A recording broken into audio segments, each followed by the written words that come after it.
반가운 소식입니다. 임영웅님의 노래가 멜론에서 탑 10에 두 곡이 좀 진입을 했습니다. 우리 드레블루스와 사랑하는 도망가가 꾸준히 좀 인기를 얻고 있는 상황이에요. 참고로 지금 임영웅님은 콘서트 때문에 아무런 활동을 하지 않고 있습니다. 그런대로 지금 이렇게 좋은 순위를 내고 있는 거죠. 10일이 다시 만날 수 있을까? 16위 이제는 안 믿어요. 17위 무지개, 아버지, 손이 참 곱던 그대, 아비양, 또 사랑의 진짜 연애편지 등 30위권 내에 8곡이 순위에 포함이 됐습니다. 지금 여기서 공중파, 종편에서 부르지 않은 노래가 많잖아요. 또 일반인들은 이런 말을 하고 있어요. 임영웅 정말 대단하다. 음원 차트를 점령을 했네. 대체 몇 곡이냐. 이런 분들도 있어요. 아티스트에게는 음원이 굉장히 중요한데 지금 임영웅님은 많은 사랑을 받고 있습니다. 콘서트를 다녀온 팬분이 이런 말을 해요. 영웅님이 돌출 무대를 나갔다가 들어오는 길에 이렇게 팬들을 바라보면서 눈에 꿀이 뚝뚝 떨어졌다고 합니다. 표정 부자고 너무너무 사랑스러웠대요. 정말 팬들을 바라보는 눈빛 하나하나가 사랑이 넘쳤다고 합니다. 또 영웅님이 호빅에 등장을 했습니다. 사랑하는 도망가가 잠깐 나왔는데요. 박나래님 이제 어머님 나올 때 잠깐 등장을 했습니다. 얘들아 나온다 했더니 팬들이 나도 봤다 크크크크 나도 봤어 다양한 이야기를 하고 있습니다. 이 코빅에는 참 임영웅님의 이름도 자주 언급이 되고 이렇게 음악으로도 지금 등장을 좀 하는 상황이죠.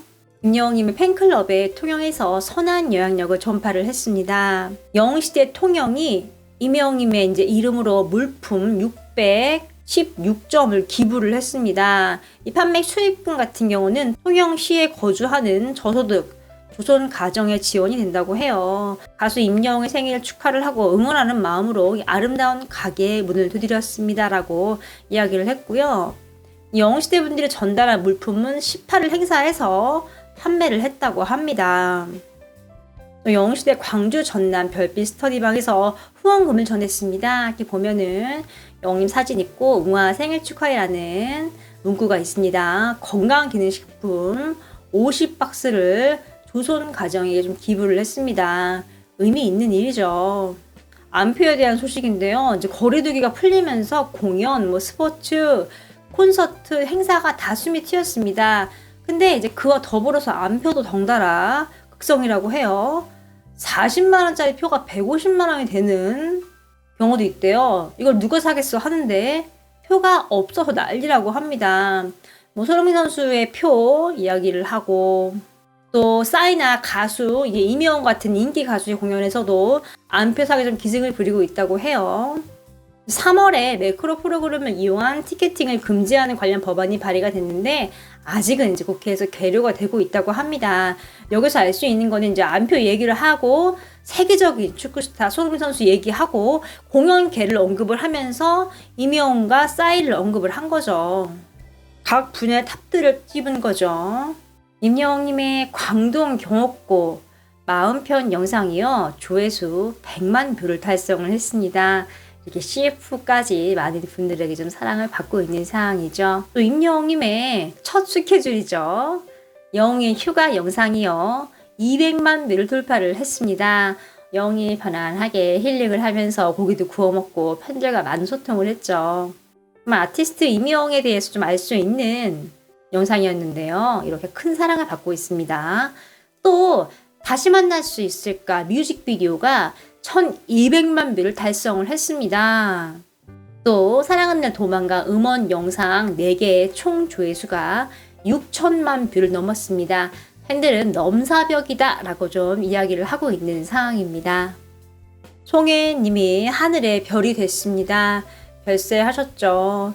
임영웅, 영탁, 이찬원, 장민호, 정동원 트롯맨들이 다 조문을 했습니다. 임영웅님도 콘서트를 앞두고 있는 상황인데 조문을 좀 한 모습이었죠. 또 영웅님이 공연에서 아버지와 딸 노래를 열창을 했어요. 말은 하지 않았지만 불후의 명곡에서 송희 선생님에게 바친 노래였죠. 그래서 이제 콘서트에서 이 노래를 열창을 하면서 선생님을 좀 생각을 한 게 아닌가 생각을 좀 해볼 수 있죠. 임영웅님과 송희 선생님의 인연은 전국 노래자랑 때부터 시작이 됐습니다. 임영웅님은 처음 출전했는데요. 최우수상을 수상을 했습니다.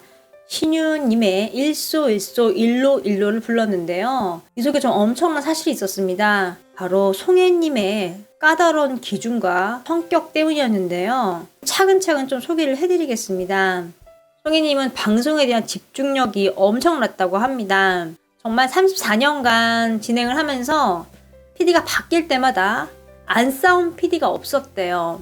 무대에서 완벽해야 된다라고 얘기를 했어요. 또 MC만 잘 보는 게 끝이 아니라 전체적으로 완벽해야 한다라고 이야기를 했습니다. 또 녹화를 하다가 선생님 입장에서 봤을 때 초대 가수가 마음에 안 든다던가 혹은 노래를 부르는 출연자들 중에 선발하지 말았어야 할 사람이 있다던가 이런 사항이 있으면 다 얘기를 했대요. 조명도 마찬가지고요. 정말 어느 하나 그냥 넘긴 게 없다고 합니다. 여기에 지금 답이 있죠. 출연진도 체크를 다 했다는 겁니다. 그러면 송혜 선생님도 임영웅님을 봤다는 얘기죠. 일단은 그 기준치를 뚫고 나왔다는 것 자체가 첫 번째 관문을 통과를 한 거나 마찬가지였죠. 또 송혜 선생님이 되게 정의로운 분이었다고 합니다.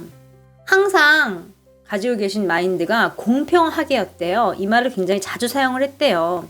전국을 돌아다니면서 전국 노래자랑 녹화를 할 때 이제 그 지역의 행정가들, 뭐 지역의 국회의원들, 지자체장들이 있으면은 앞에 별도의 자리를 마련한 적이 없었대요. 만약에 빈자리가 없으면 그냥 남은 객석의 중간에 앉으라고 했대요. 전국 노래자랑의 무대의 주인공은 행정가들이 아니라 국민들이고 시민들이었다라고 이야기를 했기 때문입니다. 한 일화가 있는데요. 충청도에서 이제 어느 지역에서 리허설을 하는데 공무원들이 관객에 앉아서 이제 플라스틱 의자를 들고 앞으로 나왔대요. 맨 앞자리에 나온 거죠. 그때 홍희 선생님이 뭐예요? 라고 물어봤대요. 그랬더니 공무원들이 여기 군수님이 앉아야 되고 여기는 구의원님이 앉아야 됩니다. 라고 하자 송혜 선생님이 바로 소리를 질렀다고 합니다. 당장 치우세요. 지금 뭐 하는 겁니까? 당신들이 제일 앞자리에 그렇게 앉아 있으면은 관객들이, 국민들이 다 긴장해요. 앉고 싶으면 저 뒤에 앉으세요. 이 무대에는 특석은 없습니다. 이렇게 단호하게 얘기를 했다고 합니다. 무대에 오를 출연자들을 위한 이제 그런 배려인 걸 좀 알 수 있죠.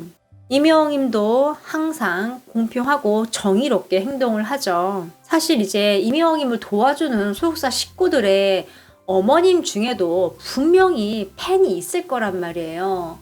그래서 이제 아티스트들이 보통 공연을 할 때 초대권이라는 걸 발표를 하거든요. 뭐 소속사 직원들은 몇 명, 뭐 로드 매니저 몇 명, 초대권을 다 줘요. 그래서 그걸로 초대를 하는 건데 임영웅님의 콘서트는 초대권을 발행을 하지 않았습니다. 그 이유는 공평하게 하기 위해서 팬들에게 더 많은 자리를 제공하고 싶어서라고 이야기를 했죠.